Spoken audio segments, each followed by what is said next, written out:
51ஆம் சங்கீதம். பத்சேபாளிடத்தில் தாவீது பாவத்திற்குட்பட்ட பின்பு நாத்தான் தீர்க்கதரிசி அவனிடத்தில் வந்து அவன் பாவத்தை உணர்த்தின போது பாடி ராகத் தலைவனுக்கு ஒப்புவிக்கப்பட்ட தாவீதின் சங்கீதம். தேவனே, உமது கிருபையின்படி எனக்கு இரங்கும். உமது மிகுந்த இரக்கங்களின்படி என் மீறுதல்கள் நீங்க என்னை சுத்திகரியும். என் அக்கிரமம் நீங்க என்னை முற்றிலும் கழுவி என் பாவமற என்னை சுத்திகரியும். என் மீறுதல்களை நான் அறிந்திருக்கிறேன். என் பாவம் எப்பொழுதும் எனக்கு முன்பாக நிற்கிறது. தேவரீர் ஒருவருக்கே விரோதமாக நான் பாவம் செய்து உமது கண்களுக்கு முன்பாக பொல்லாங்கானதை நடப்பித்தேன். நீர் பேசும்போது உம்முடைய நீதி விளங்கவும், நீர் நியாயம் தீர்க்கும் போது உம்முடைய பரிசுத்தம் விளங்கவும் இதை அறிக்கையிடுகிறேன். இதோ, நான் துர்க்குணத்தில் உருவானேன். என் தாய் என்னை பாவத்தில் கற்பந்தரித்தாள். இதோ, உள்ளத்தில் உண்மையாயிருக்க விரும்புகிறீர். அந்தகரணத்தில் ஞானத்தை எனக்கு தெரியப்படுத்துவீர். நீர் என்னை ஈசோப்பினால் சுத்திகரியும். அப்பொழுது நான் சுத்தமாவேன். என்னை கழுவியருளும்.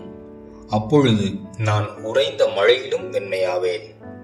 நான் சந்தோஷமும் மகிழ்ச்சியும் கேட்கும்படி செய்யும். அப்பொழுது நீர் நொறுக்கின எலும்புகள் களிகூரும். என் பாவங்களை பாராதபடிக்கு நீர் உமது முகத்தை மறைத்து என் அக்கிரமங்களை எல்லாம் நீக்கியருளும். தேவனே, சுத்த இருதயத்தை என்னிலே சிருஷ்டியும். நிலைவரமான ஆவியை என் உள்ளத்திலே புதுப்பியும். உமது சமூகத்தை விட்டு என்னை தள்ளாமலும் உமது பரிசுத்த ஆவியை என்னிடத்திலிருந்து எடுத்துக்கொள்ளாமலும் இரும்.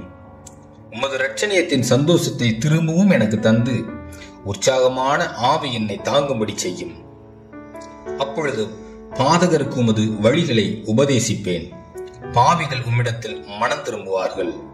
தேவனே, என்னை ரட்சிக்கும் தேவனே, இரத்த பழிகளுக்கு என்னை நீங்களாக்கிவிடும். அப்பொழுது என் நாவு உமது நீதியை கம்பீரமாய் பாடும். ஆண்டவரே, என் உதடுகளை திறந்தருளும். அப்பொழுது என் வாய் உம்முடைய புகழை அறிவிக்கும். பலியை நீர் விரும்புகிறதில்லை. விரும்பினால் செலுத்துவேன். தகன பலியும் உமக்கு பிரியமானதல்ல. தேவன் கேட்கும் பலிகள் நொறுங்குண்ட ஆவிதான். தேவனே, நொறுங்குண்டதும் நறுங்குண்டதுமான இருதயத்தை நீர் புறக்கணியீர். சீயோனுக்கு உமது பிரியத்தின்படி நன்மை செய்யும். எருசலேமின் மதில்களை கட்டுவீராக. அப்பொழுது தகன பலியும் சர்வாங்க தகன பலியாகிய நீதியின் பலிகளில் பிரியப்படுவீர். அப்பொழுது உமது பீடத்தின் மேல் காளைகளை பலியிடுவார்கள்.